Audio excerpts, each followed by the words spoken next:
옷을 찢을 때입니다 라는 제목으로 여러분 같이 말씀을 나누고자 합니다. 우리가 보편적으로 가지고 있는 믿음에 관한 생각은 어떻습니까? 믿음이 좋은 사람, 기도 많이 하고 말씀 항상 충만하고 말씀 많이 읽고 그리고 전도하고 성령 충만한 사람은 모든 일이 다 잘 될 거라는 그런 생각을 가지고 계시죠. 맞잖아요, 그죠? 있던 병도 나을 것이고 안 되던 자녀도 잘 될 것이고 안 되는 사업이 있으면 사업이 성공할 것이고 위기는 극복할 것이고 모든 게 사라질 것이고 이것을 우리는 만사형통이라고 생각합니다. 그렇잖아요, 그죠? 근데 교회에서 보면은 아니면 우리가 믿음의 시각으로 봤을 때 어떤 사람이 그죠? 잘 되고 있던 사업이 갑자기 안 되든지 아니면 건강한 사람이 병을 알아가지고 병원에 입원한다든지 그죠? 자녀가 잘못된다든지 그러면 우리는 어떤 시각으로 그걸 보게 됩니까? 문제가 있구나. 보면 또 실제로 문제가 있는 사람들이 많아요. 맞잖아요, 그죠? 11조를 하나님의 것을 행령한다든지 그 다음에 또 어떤 게 있습니까? 예배를 잘 안 드린다든지 또 말씀을 잘 안 본다든지 기도를 안 한다든지 그런 경우도 있습니다. 근데 모두가 그런 건 아니라는 얘기예요. 왜 우리가 이런 이중적인 잣대로 보게 되면 안 되냐면은 모두가 그런 건 아니에요. 그런 것도 맞지만 모두가 그런 건 아니라는 거예요. 한번 이런 생각을 해봅니다. 사랑의 교회 갑자기 이름이 생각이 안 나네. 그 목사님, 담임 목사님 지금은 먼저 서천하셨는데 그 목사님이라든지 아니면 다른 또 성실하셨고 신실하셨던 목사님들이 암으로 죽어가는 걸 그죠? 몇 년 전에 봤습니다. 오카노 목사님하고 하영주 목사님 아니 진짜 우리 후배들이 봐도 내가 저렇게 못할 수 내가 저 선배 목사님처럼 저렇게 목회할 수 있을까? 와 저런 거는 대단하다. 그리고 그분들이 실제적으로 한국 교회에 많은 영향력을 미쳤습니다. 오카노 목사, 하영주 목사님 같은 경우에도. 근데 두 분 다 공통적으로 그죠? 병으로 돌아가십니다. 아주 끝에는요 좀 고통스럽게 돌아가셨어요. 그걸 보면서 어떤 분은 이렇게 얘기하더라고요. 그분들이 지옥에 가 계신다고. 지옥에서 음성을 들었다고. 한동안 저도 그렇게 생각했습니다. 왜 그분들이 그렇게 마지막이 하나님을 온전히 섬기고 모든 것을 다 하나님께 올인해서 간 주의 종의 모습이 왜 마지막에 저래요? 그러면 사람들이 그럴 거 아니에요. 예수 믿어도 별거 없네. 끝은 안 좋네. 그렇잖아요, 그죠? 그런 생각을 한동안 가졌다가 오늘 말씀을 보면서 아니구나 하는 생각을 이제 갖게 되었습니다. 깨닫게 되었습니다. 여러분, 만약에 우리가 이중적인 잣대로 보면 욥은 어떻게 봅니까, 그럼? 욥의 그 모든 것. 욥은 하나님을 성실하게 잘 섬기는 사람입니다. 어떤 식입니까? 그 자녀들이 혹시 바깥에 나갔다고 오면서 혹시나 그들도 모르게 지은 죄가 있을까 싶어서 그 죄까지 하나님께 번제와 속죄제, 속건제 다 드렸던 사람이에요. 하나님을 이렇게 신실히 섬기는 사람이 그때 당시 없다 할 정도로. 그런데 그가 하루아침 뭐가 됩니까? 거지가 되어버려요. 하루아침에 모든 가족을 다 잃어버려요. 하루아침에 병자가 되어버려요. 피부병으로. 여러분 그 날카로운 것으로 몸을 긁어야지만 시원하죠. 그래서 피가 나는 그런 병까지 생기게 됩니다. 그럼 이건 어떻게 설명할까요? 그럼 믿어도 소용없네. 그럼 우리는 왜 믿어야 되죠? 믿을 의미가 없잖아요. 그래서 여러분 믿음에서 보는 거 잘된다, 성공한다, 건강하다, 병들었다를 믿음의 잣대로 이렇게 이원론적으로 보면 안 되면 믿음이 좋아서 하나님께 제시해서 이게 아니라는 얘기예요. 여러분 믿음의 사람도요 하나님 앞에 성실한 사람도요 고난은 옵니다. 고통은 옵니다. 때로는 망할 수도 있어요. 때로는 병도 와요. 근데 중요한 건 뭐라고요? 그 모든 것도 하나님이 주시니까 선한 거라는 거예요. 성경 말씀하십니다. 하나님 모든 주신 것은 선하심에 감사함을 받으면 그죠? 버릴 것이 없다. 분명히 얘기하고 있습니다. 여러분 하나님은 선하신 하나님을 믿으시면 아멘? 그럼 하나님께서 선하신 분이 우리에게 주시는 병이면 이것도 감사함으로 받아야 될 줄 믿습니다. 하나님이 우리를 망하게 하셨다면 이것도 감사함으로 받아야 될 줄 믿습니다. 오늘 본문이 그런 얘기를 하고 있는 거예요. 왜? 18장 우리 1절에서부터는 히스기야의 어떤 부분을 얘기합니까? 히스기야는 어떤 왕입니까? 다윗과는 못했지만 그래도 다윗과 비슷하게 하나님을 기쁘게 드린 사람입니다. 하나님 편에서 하나님 말씀대로 살아간 사람입니다. 그래서 그는 하나님을 의지했고, 그렇죠? 그리고 하나님과 하나 된, 하나님과 동행하는 그런 사람이었어요. 그래서 우상과 산당을 제거하고 이스라엘 백성들이 음란하게 섬겼던 그 노뱀도 부숴버리면서 이렇게 얘기해서 이거 노뱀일 뿐이다. 이건 내가 섬길 대상이 아니다. 멋있잖아요. 그래서 하나님께서는 히스기야와 함께 하셨고, 하나님과 함께하는 히스기야 하나님께서 형통하게 해 주셨다라고 얘기합니다. 그러면은 1까지 봤다면 오늘 본문은 없어야 돼요. 오늘 본문의 이야기는 히스기야에게 일어나서는 안 될 얘기라는 거죠. 우리가 생각하는 믿음의 잣대로 보면 그렇지 않나요? 믿음이 좋은 사람에게는 이런 고난도 지나가야 되고 위기도 하나님이 막아줘야 돼요. 적군은 하나님 다 없애줘야 됩니다. 여러분, 우리가 그런 식으로 본다면요, 어떻게 봅니까? 아수르가 1차 침입합니다. 오늘 본문에서는 아수르가 1차 침입, 2차 침입을 하게 됩니다. 1차 침입할 때요, 히스기야가 얼마나 큰 수문을 당합니까? 여러분, 그 남유다가 얼마나 큰 손실을 입게 됩니까?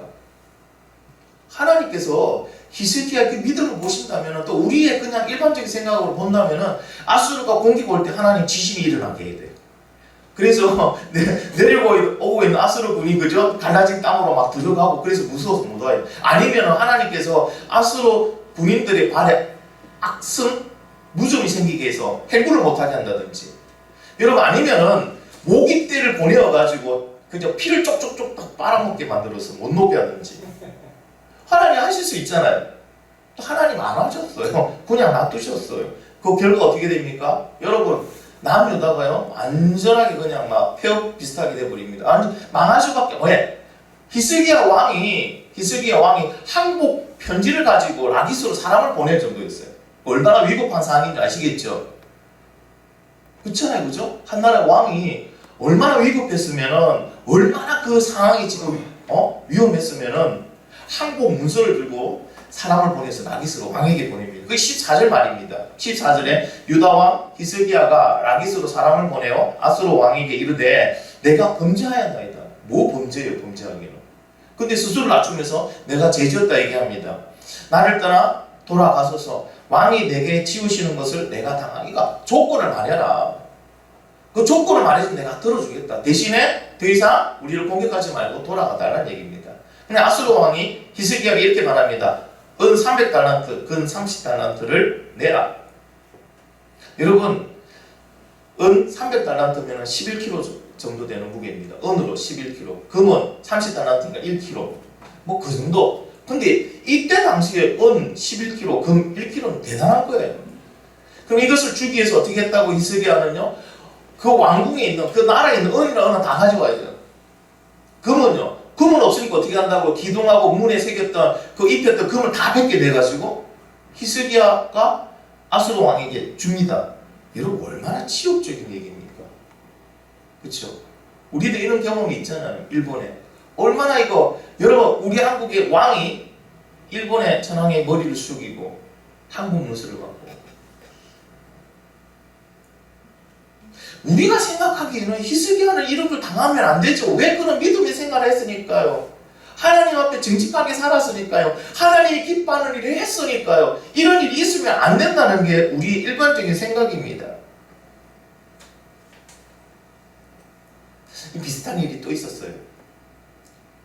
대전에서 목회하는 한 친구에게 좀 됐습니다만은 참 안타까운 소식을 들었어요. 대전에서 이 친구도 오래전부터 해가지고 지금 대전에서 개척한 지도 꽤 많이 됐습니다. 근데 10몇 년 전에 개척을 할 때 같이 개척했던 선배 목사님이 계셨대요. 10몇 년 동안 오로지 주님만 바라보고 영혼 구원하기 위해서. 그런데 몇 달 전에 그 목사님이 재정적인 문제로 교회의 문을 닫게 됐다는 거예요. 코로나 우리가 터져서 얼마 지나고 한 8개월 정도 지났을 때입니다. 그런데 갈 데가 없어서 가족이 뿔뿔이 흩어졌대요. 목사님 따로, 아이들은 아이대로, 사모님 따로 뿔뿔이 흩어졌더라고요.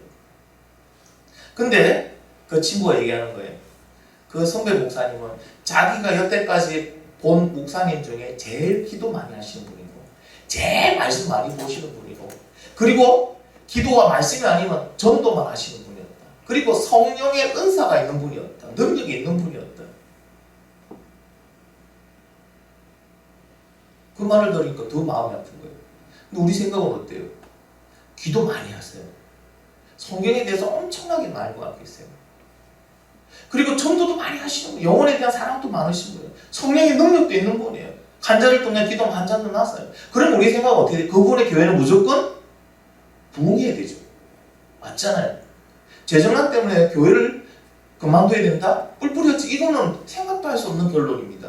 그런데 그런 결론이 나는 거예요. 그럼 여러분, 이거는 악한 일입니까? 하나님이 악하게 하신 걸까요? 지금 히스기야에게 일어나는 일들은 하나님께서 악한 하나님이기 때문에 일어나게 하신 일일까요? 아니죠.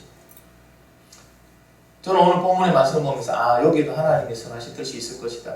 그 목사님에게도 하나님이 더 큰 선하신 뜻이 있을 것이라고 믿습니다. 왜냐하면 하나님은 선하신 하나님이기 때문에.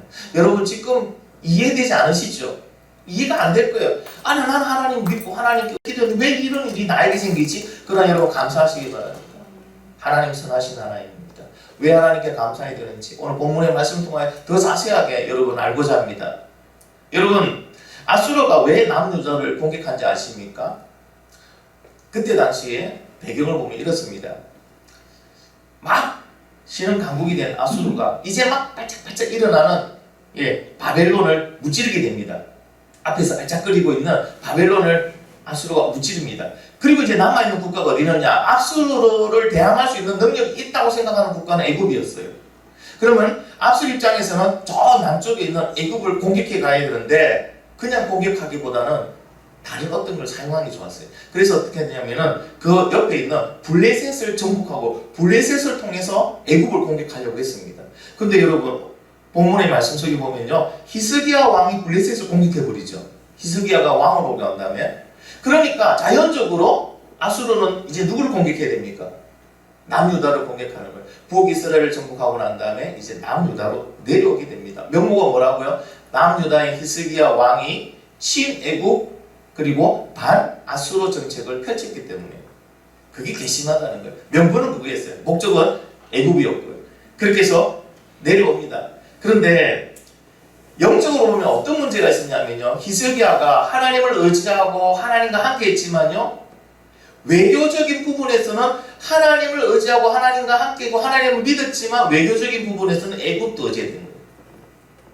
그때 당시에 아수르의 세력을 막아줄 것은 애굽밖에 없다고 애굽의 손을 잡고 애굽을 의지한 모습이 보였다는 거예요. 물론 히스기야는 그 말에 동의할지는 모르겠습니다. 그러나 보여지는 정황은 그래요. 히스기야는 어떻게 합니까? 모든 걸 하나님께 맡겨야 되는데 외교적인 부분에서는 하나님을 100% 의지하지 않은 거예요. 그러니까 여러분, 사람은 모든 것을 다 믿음으로 가지 못하더라는 거예요. 부분적인 부분이 있다. 그러니까 하나님 보시기에 뭐가 안타까울까요? 그 부분이 안타까운 거예요. 모든 걸 하나님께 맡기면은 하나님이 전적으로 다 해결해 줄 건데 왜 외교적인 부분에서만 하나님을 의지하지 않지? 여러분, 우리는 어떻습니까? 전능하신 하나님을 믿으시면 아멘? 그럼 여러분의 모든 것을 하나님께 의지하고 있습니까? 기도로 하나님 붙들고 있습니까? 아니면은 내가 할 수 없는 이 부분만 하나님께 의지합니까? 그리고 내가 할 수 있는 이 부분, 뭐 돈으로 하든지 능력으로 하든지 배경으로 하든지 인맥으로 하든지 할 수 있는 이 부분은 하나님을 의지하는 것보다 세상을 더 의지하고 있습니까? 아니면 방법을, 능력을 의지하고 있지는 않습니까? 하나님은 이 부분을 보시는 거예요. 왜 하나님의 능력을 제한하냐는 거예요. 여러분, 하나님의 능력을 제한하는 것은 마치 이런 모습과 같습니다. 슈퍼컴퓨터를 샀어요. 엄청난 돈을 주고. 근데 이 슈퍼컴퓨터를 가지고 넷포트를 쓰는 용도로만 제한해버렸어요. 이게 무슨 말도 안 되는 얘기죠, 그죠? 아니, 그 엄청난 컴퓨터를 사놓고 넷포트 쓰는 용도로만 쓴다는 거예요, 그냥. 여러분, 하나님은 전능하신 하나님입니다. 믿으시면 아멘? 그런데 왜 그 하나님께 모든 것을 맡기지 않으려고? 여러분, 이 부분은 얼마 전에 집사람과 이런 얘기를 했습니다.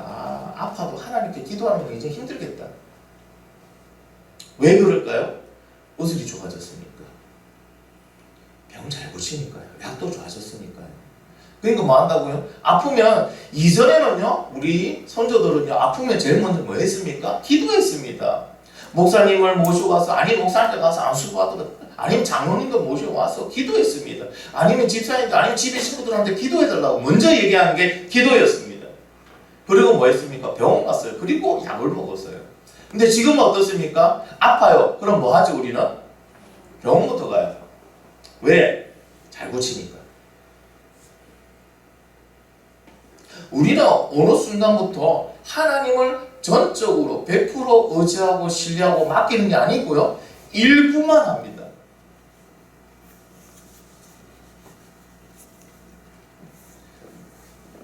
이렇게 하나님을 전적으로 신뢰하지 못하고 외교는 애굽을, 나머지는 하나님, 이렇게 했던 히스기야의 결과는 어떻습니까? 잊을 수 없는 수모를 당하죠. 그런데 여러분, 그 아수르가 1차 침입했을 때 그것을 막기 위한 마지막, 그것을 해결하기 위한 방법을 보면요, 확실하게 히스기야가 하나님을 온전히 의지하고 있지 않다는 걸 알 수 있어요. 왜 그럴까요? 여러분, 만약에 하나님을 온전히 히스기야가 의지했다면 히스기야는 뭐 했을 것 같아요?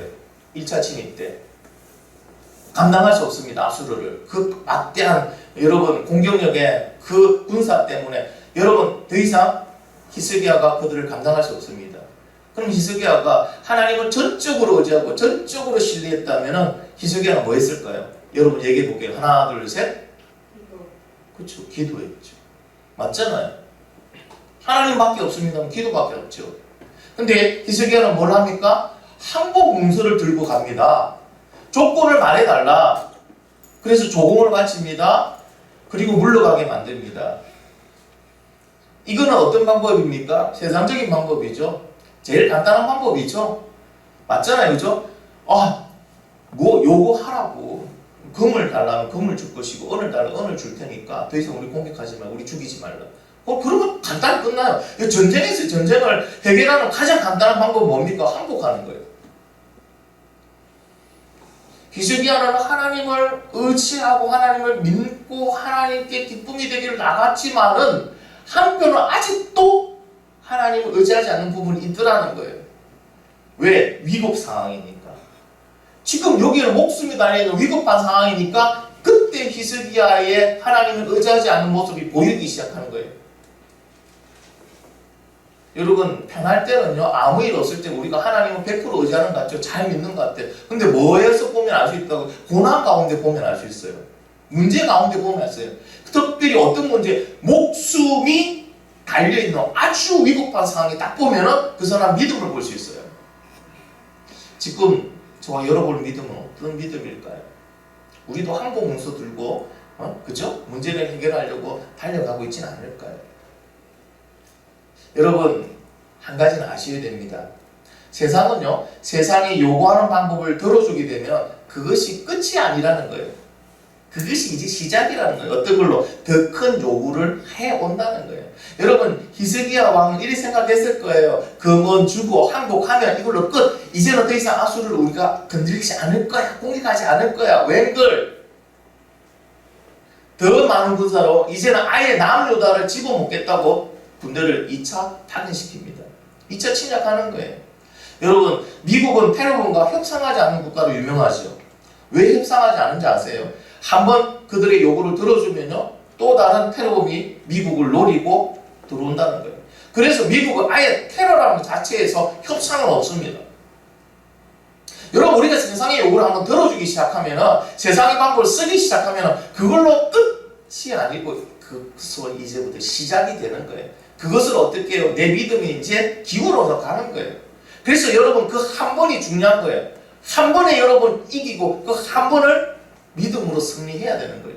그렇지 못하면 우리는 계속 넘어질 수밖에 없습니다.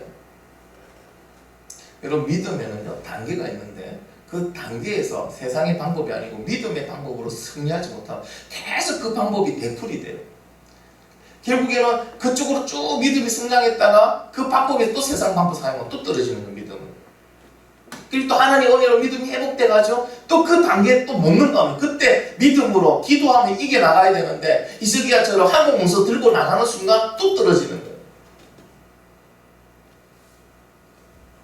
여러분 세상의 요구를 쫓아가지 마시고 하나님의 방법을 택하는 저와 여러분에게 간절히 바랍니다. 여러분 이렇게 조공을 받고, 그죠? 금과 은을 받고, 이 치사한 놈들이 금은 받고 해서 갔으면 다시 알아야 될 건데, 근데 갖고 이제 어떻게 한다? 이제 완전히 정복하기 위해서 2차 침입을 해옵니다. 그때 아수르가 머리가 참 좋아요. 아수르 왕이 그냥 공격해가 가면 될 건데, 그러면은 자기들도 많은 희생이 따르고 시간이 많이 걸리잖아요. 그래서 어떻게 랍사게를 통하여 히스기야에게 아수르 왕을 말을 전하게 합니다. 정말하면 협박이에요. 이거는 공격하기 전에 겁주는 거예요. 항복하라는 거예요. 지금 이때 보면은 남주다에서는 엘리야긴과 셈나와 요아 3명이 들어가서 그 얘기를 듣습니다. 그리고 왕에게 그 말을 이제 전해주려고 들으러 갑니다. 근데 이 말이 너무나 또 치욕적인 말이에요. 그래서 이들이 뭐라고 말합니까? 우리가 아람어를 아니까 랍사게에게 말하면 아람어로만 우리에게 얘기하라고, 우리가 듣고 왕에게 전하겠다고. 그런데 랍사게가 뭐라 말합니까? 너희만 들으라고 나를 보낸 게 아니다. 유다 모든 백성이 다 듣도록 유다 말로 그때 큰 소리로 얘기해 버립니다. 더 큰 소리로. 랍사게가 말한 것은요 7가지로 요약할 수 있습니다. 근데 여러분 참 중요한 거는요, 지금 랍사게가 말하는 이 말의 7가지 유형이 이 시대에 우리의 믿음을 흔드는 7가지 유형이라는 거예요. 하나씩 한번 볼게요. 첫 번째는요, 네가 이제 누구를 의지하느냐. 믿음의 근원적인 문제를 건드리고 있습니다. 네가 이제 누구를 의지하느냐. 네가 누구를 의지하더니 안 된다는 거예요. 그 믿음에 대한 네가 믿는다고, 하나님 믿는다고 가야 될까? 여러분 죄송합니다. 뱀이 하와에게 제일 처음 질문한 게 뭐예요? 창세기 3장 1절에 뱀이 여자에게 물어 이르되 하나님이 참으로 너희에게 동산 모든 나무의 열매를 먹지 말라 하시더냐? 하나님의 말씀을 살짝 뽀가 얘기합니다. 그러면서 어떤 생각이 듭니까? 정말 하나님과 의지해도 될까? 사탄은요 우리를 건들 때만 근원적인 너희가 믿음으로만 살아가도 될까? 저 구목사가 말하는 것처럼 하나님만 의지한다고 과연 문제가 해결될까? 그때 우리는 뭐라고 얘기해야 됩니까? 하나님만 의지하고 오직 주님 한 분만 있으면 된다. 여러분 믿음으로 이렇게 고백을 해야 되는데 못하는 순간 어떻게 된다고요? 진짜 내가 믿기만 하면 될까? 하나님 의지하면 될까? 그런다고 사업이 될까? 그런다고 병이 나아질까? 그런다고 우리 자녀가 잘 될까? 그런다고 내가 세상을 잘 살아갈까? 그런다고 내가 성공할 수 있을까? 이렇게 그 의문에 같이 의문으로 들어가 버리면 이제부터 흔들리는 거예요. 두 번째 랍사게 뭐라 말합니까? 저 상한 갈 때 지팡이 애굽을 의뢰하였다. 네가 의지하는 그 강대국이라는 애굽은 상한 갈 때다. 상한 갈 때 지팡이 밖에 안 된다. 뭘 하나는 힘의 논리로 갑니다. 지금 힘의 논리로 갑니다. 아수르 왕이 더 힘이 더 넘치고 더 좋으니까 뭐 한다고요? 아수르에게 항복하라는 거죠. 여러분 지금도 이렇게 유혹합니다. 하나님이 아니고 힘의 논리로 가자합니다. 권력을 쫓아라. 그렇죠? 더 돈 많은 사람을 쫓아라. 더 많은 권력을 가진, 더 많은 능력을 가진 사람을 쫓아라. 이게 뭡니까? 줄 잘 서라는 거예요. 줄 잘 잡으라는 거예요. 하나님 줄은요 썩은 동아줄이라는 거예요. 이 세상의 힘의 논리로 가자는 거예요. 여러분 그리스도인 중에 이 세상의 힘의 논리로 가세요. 줄 서려는 사람 많이 있습니다. 그런데 여러분 진짜 썩은 동아줄은요 바로 이 세상입니다. 이 세상의 모든 것을 썩은 동아줄이 왜? 그 줄 잡고는 천국 가는 사람 아무도 없으니까요. 근데 세상은 힘의 논리로 가세요. 바라는 거예요. 세 번째로 뭐라 말합니까? 히스기야가 산당들과 제단을 모두 제거했다는 거예요. 히스기야가 어떻게 했으면 산당과 그죠? 그리고 제단을 제거하고 오직 예루살렘에서만 성전에서만 예배를 드려라 제사를 드려라 했습니다. 그런데 히스기야가 한 이 모든 일에 대해서 아수르는요 오해를 하고 있었어요. 잘 몰랐어요. 하나님과 히스기야의 종교 개혁에 대해 잘 몰랐어요. 그러다 보니까 뭐합니까? 봐라. 하나님, 너가 믿는 신에게 제사할 수 있는 그리고 그분에게 요구할 수 있는 그 산당과 그리고 그 제단들이 다 사라졌으니까 누구는 어디 가서 하나님께 얘기할래? 이 얘기를 하고 있는 겁니다. 여러분 이 말씀은요 세상은 아직도 기독교에 대해서 잘 몰라요. 맞죠? 세상 사람들이 기독교 잘 몰라, 잘 모르고 하는 기사, 그 뉴스에 다음 세대들이 뭐하냐고요? 교회를 부끄러워하는 거예요. 그 교회 다닌다는 거에서 표 안 내는 겁니다.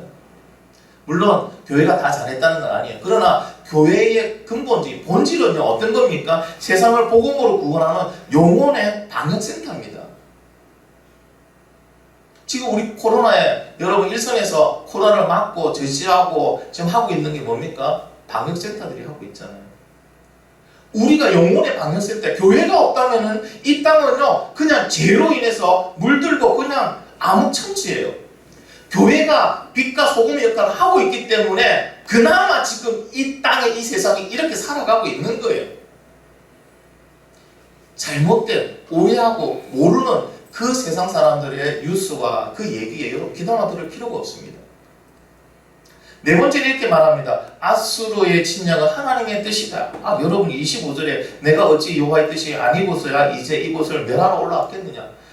아수르가 말하 공격한 것이 하나님의 뜻이다. 하나님을 뭡니까? 능력을 조롱하고 비웃는 거지. 이런 말이에요. 하나님이 함께 있다면 우리가 왜 여기까지 왔겠느냐.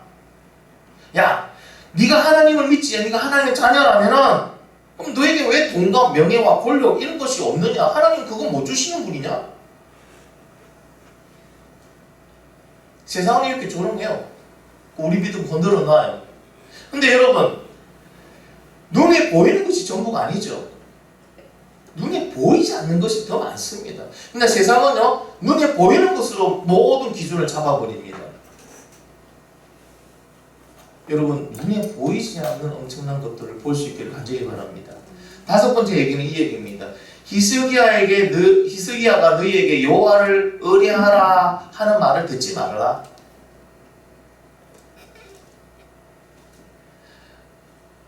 히스기야는 백성들에게 이렇게 얘기합니다. 하나님을 의지하라. 하나님께서 건져주신다. 근데 이 말을 듣지 말라는 거예요. 이 말을, 그거 말은 듣지 마라. 너가 한번 봐라. 히스기야가 뭘 했니? 뭐 보여주니? 뭐 너에게서 이렇게 보여줄 수 있니? 근데 그가 말한 말을 어떻게 들을 수 있니? 여러분 지금도 똑같아요. 사단은요 하나님 말씀을 전하는 목사들을 여러분 계속 공격하고 흔들어 넘깁니다. 그래서 말은 저 목사가 전하는 저 말을 네가 어떻게 듣니? 그 말 믿어가 뭐하니? 지도 안 하는데. 맞아요. 목사도 여러분 흠 많은 사람 많고요. 죄 많습니다. 그러나 중요한 거는요. 그 목사가 전하는 말이 하나님 말씀, 그 말씀을 들어야 돼요. 예수님도 말씀하십니다. 대제사장과 바리새인들이 전하는 하나님의 말씀을 듣을 때 그들의 행동을 따르지 마라. 그들의 잘못된 행동은 따르지 마. 그러나 그들이 전하는 하나님의 말씀은 귀담아 들어라. 여러분 잘못된 것이지 하나님의 말씀이 잘못된 건 아니에요. 그리고 여섯 번째 이렇게 말합니다. 항복하면 먹고 사는데 문제 없게 해주겠다. 참 달콤한 말이죠. 31절에 너희는 히스기야의 말을 듣지 말라. 아수르 왕의 말씀이 너희는 내게 항복하고 내게로 나오라. 그리하고 너희는 각각 그의 포도와 무화과를 먹고 또한 각각 자기의 운물의 물을 마시라. 유다 사람들에게 뭘 합니까? 의식주로 미혹하고 있는, 먹고 사는 문제로 미혹하고 있습니다. 실제 지금 제일 걱정되는 거는 백성들이에요. 그죠? 누가 우리를 지켜줄 수 있나? 근데 지금 아수르는 뭐라고 합니까? 항복하면 우리가 다 책임져 주겠다는 거예요. 그 말을 어떻게 믿어요? 근데 그때 상황으로서는요 믿을 수밖에 없는 상황이라는 거죠. 여러분 실제로 많은 그리스도인들이 심하게 흔들리고 있는 부분도 바로 이 부분이에요. 먹고 사는 문제예요. 많은 그리스도인들이 예배를 빠져나가고 교회를 빠져나가고 믿음을 손 놓는 이유가 뭐라고요? 먹고 사는 문제예요. 그건 실질적인 문제니까요. 여러분 먹고 사는 문제만 해결되면은 천국이 아닌 지옥 가도 되나요? 여러분 이 목사도 개척교회 저도 이거 하면서 제일 많이 걸리는 게 먹고 사는 문제예요. 먹고 사는 문제예요. 그 유혹이 제일 많아요. 시험이 제일 많아요. 그럴 때마다 저 자신한테 질문해 봅니다. 부목사야, 먹고 사는 문제가 해결되면 네 천국이 아닌 지옥 가도 괜찮나? 그때마다 답은 바로 나옵니다. 여러분 지금도 사탄은 뭐 한다고요? 우리의 믿음을 흔들기 위해서 먹고 사는 문제를 유혹합니다. 하나님이 먹고 사는 문제 해결해 못 해주실까요? 아니요. 하나님 해결해 주십니다. 하나님은 선하신 분이랬습니다. 전능하신 분이라했습니다. 여러분 끝까지 하나님을 믿고 의지하길 간절히 바랍니다. 마지막 7번째 이렇게 얘기합니다. 다른 나라의 신들도 아수르 왕의 손에서 그들의 백성을 지키지 못했다. 이거는 거짓일까요? 아니면 사실일까요? 오늘 본문의 말씀에 보면 사실이에요. 본문에서 가르쳐주고 있잖아요. 34절에 하맛과 아르밧의 신들이 어디 있으며 스발마인과 헤나와 아바의 신들이 어디 있느냐? 그들이 사마리아를 내 손에서 건졌느냐? 민족의 모든 신들 중에 누가 그의 땅을 내 손에서 건졌기에 여호와가 예루살렘을 내 손에서 건지내겠느냐? 실제로 보여주는 왜 아수르가 그때 당시 지금 이 시대는요 나라와 나라가 싸우는 신들의 전쟁이라 했어요. 어느 나라 신이 더 강하느냐에 따라서 승리한다고 했어요. 근데 아수르가 다 이겼잖아요. 거짓말이 아니라 실제를 갖다 놓고 근거를 갖다 놓고 얘기를 하는 거예요. 그런데 너고 하나님, 너가 믿는 하나님 나를 이기겠느냐? 왜? 다른 나라 다 신들이 졌으니까. 아수르가 그만큼 강하다는 거예요. 아수르의 그 신이 그만큼 강하다는 거예요. 이렇게 여러분 세상은요 통계적으로 합리적으로 비교 분석적으로 우리에게 접근해서 우리의 믿음 생활이 얼마나 비생산적이고 비과학적이고 비합리적인 것을 보여주면서 믿음 흔들어 버립니다. 그렇지 않나요? 내 수입의 10분의 1을 하나님께 드리고 나면 나는 뭐로 살아요? 지금 안 그래도 힘든데 11조 내고 나면은 뭐로 살아요 그걸? 이게 비이성적입니까? 아니죠. 이성적인 얘기죠.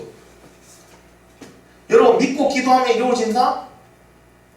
믿고 기도하면 이루어진다? 여러분 경험해 봤어요?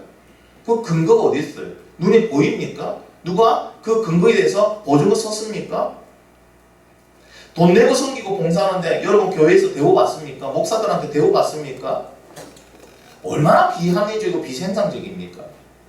교회라는 것이 믿음이라는 것이. 근데 여러분 이렇게 세상의 가치로 보면요 믿음 자체는요 진짜 비효율적입니다. 비합리적이고 비이성적입니다. 근데 하늘의 가치로 보면 어떻습니까? 이 믿음이 하늘의 가치로 보면은 하늘의 가치로 보면요 뭐가 바꿀 수가 없죠. 왜? 그 믿음으로 천국 가니까요. 세상은 이렇게 여러분 오늘 아수르 왕이 말을 전한 이 얘기 속에요. 세상이 우리를 흔드는 그 루트들이 다 나와 있어요. 이렇게 유다 백성들을 흔들어냅니다. 여러분 그걸 듣고 있는 하나님의 자녀라는 그 유다 백성들의 심정은 어떨까요? 어떨까요? 어떻게 이겨야 될까요? 지금 랍사기를 통해서 아수르가 왕이 말했던 이 얘기 중에 틀린 얘기는 거의 없어요. 물론 다 맞는 얘기는 아니지만 그걸 듣고 있는 사람들의 심정은 어떨까요? 오늘 이 시대를 살고 있는 우리 그리스도인들 세상 사람들이 말하고 그 사탄이 우리를 흔들고 있는 이 논리 들으면서 여러분 어떤 생각이 듭니까? 어떻게 이기시겠습니까? 히스기야는 두 가지 방법으로 이깁니다. 그들의 이 논리 그리고 그들의 공격을 어떻게 이긴다? 두 가지 방법으로 이깁니다. 첫 번째는 뭐냐면요 말하지 않았다는 거예요. 대꾸하지 않았다는 거예요. 여러분 36절에 보면 그러나 백성이 잠잠하고 한마디도 그에게 대답하지 아니하니 이는 왕이 명령하여 대답하지 말라 하셨다.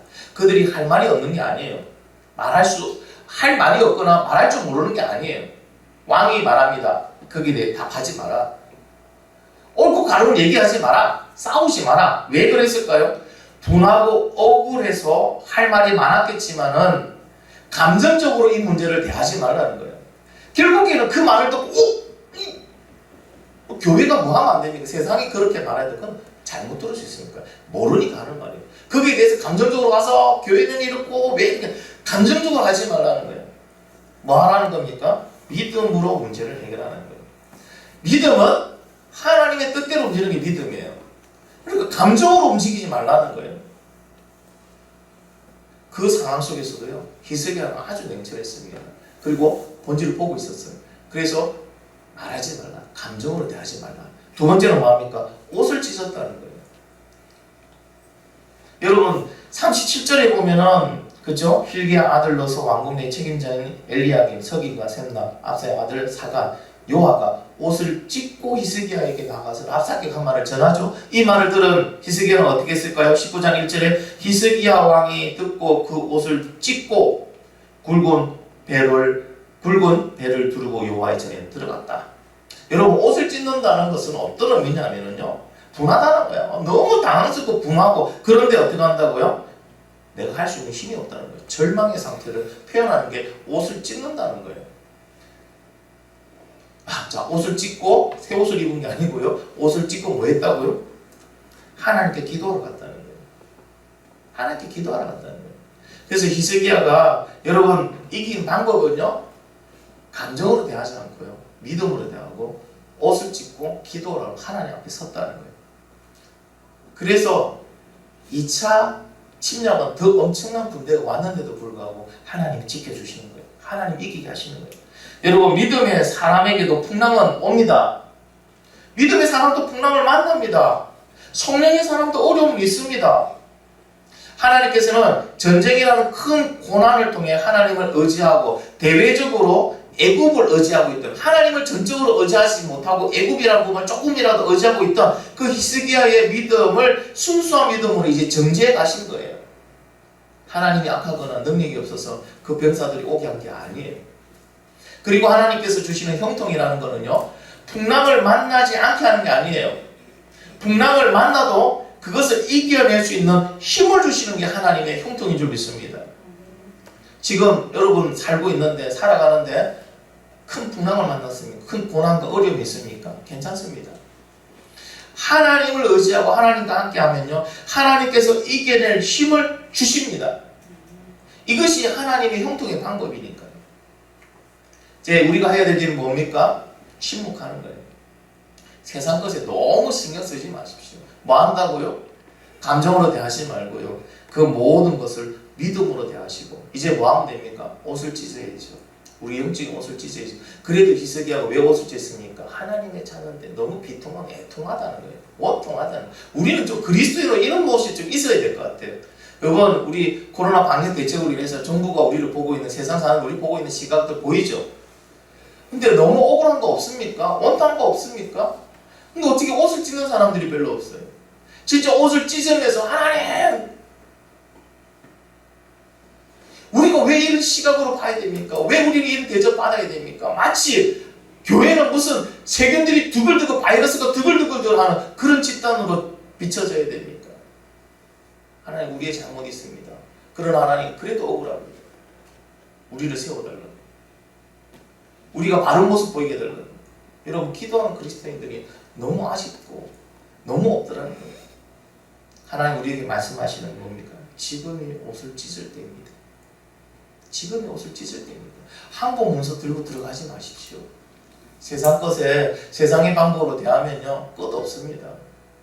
지금은요, 옷을 찢고 오로지 어디 앞에 설 때가요? 하나님 앞에 설 때예요. 여러분, 풍랑 앞에 있습니까? 지금 파도가 삼키고 있습니까? 쓰나미가 왔습니까? 땅이 갈라져서 지금 빠져 죽기 일보 직전입니까? 뭐 해야 됩니까? 침묵하시고요, 감정으로 하나님 그 사건 문제를 보지 마시고 믿음으로 보시고요, 옷을 찢고 주님 앞에 기도할 때 주님은요, 모든 것을 해결해 주실 능력이 있습니다. 주님은 모든 것을 해결해 주실 줄 믿습니다. 코로나에서 하나님 가정도 힘들고 사회도 힘들고 경제도 힘들고 기업도 힘들죠. 학원도 힘들 거예요. 교회도 힘듭니다. 그럼 우리가 해야 될 게 뭡니까? 상황을 보고 감정으로 막 갈 필요 없습니다. 믿음으로 보고 주님 앞에 옷을 찢고 기도하는 저와 여러분이 되기를 예수님의 이름으로 축복합니다. 우리 같이 한번 기도하겠습니다.